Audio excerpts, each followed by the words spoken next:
پاکستان 12 اکتوبر سے لاہور میں شروع ہونے والے آئندہ 2 میچوں کی ٹیسٹ سیریز میں جنوبی افریقہ کو چیلنج کرنے کے لیے اسپن دوست پچیں تیار کر لی۔ ذرائع کے مطابق کنڈیشن اسپنر کے حق میں بنائی گئی ہیں، جس میں دورہ کرنے والے پروٹینز کو ان کی بیٹنگ تکنیک کے سخت امتحانات کا سامنا کرنا ہوگا۔ پاکستان اسکواڈ میں شامل کھلاڑی اس وقت قذافی اسٹیڈیم میں ابتدائی ٹیسٹ سے قبل اس طرح کی سطحوں پر پریکٹس میچوں میں حصہ لے رہے ہیں۔ 2 دن کے ٹیسٹ سیشن کے بعد اسکواڈ نے میچ کے منظرناموں کی تکمیل کے لیے جمعرات کو 2 روزہ پریکٹس میچ شروع کیا۔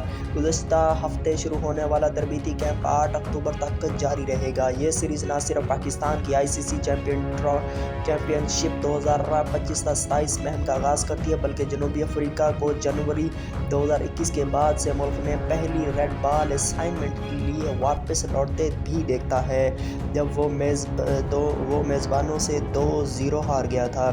30 ستمبر کو پاکستان کرکٹ بورڈ نے اپنے اسکواڈ کا اعلان کیا، جس میں 2 غیر کیپڈ کھلاڑی شامل ہیں۔ وکٹ کیپر رویل نذیر، بائیں ہاتھ کے اسپنر فیصل اکرم شامل ہیں۔ پہلا ٹیسٹ 12 سے 16 اکتوبر لاہور قذافی اسٹیڈیم میں کھیلا جائے گا، جبکہ دوسرا ٹیسٹ 20 سے 24 اکتوبر راولپنڈی میں شامل ہے۔ ٹیسٹ سیریز کے بعد دونوں ٹیمیں 28 اکتوبر سے 1 نومبر تک راولپنڈی اور لاہور میں 3 میچوں کی T20 سیریز کھیلیں گی۔ اس سے قبل 4 سے 8 نومبر تک فیصل آباد میں 3 ون ڈے میچز کی سیریز کے ساتھ دورہ اختتام ہوگا۔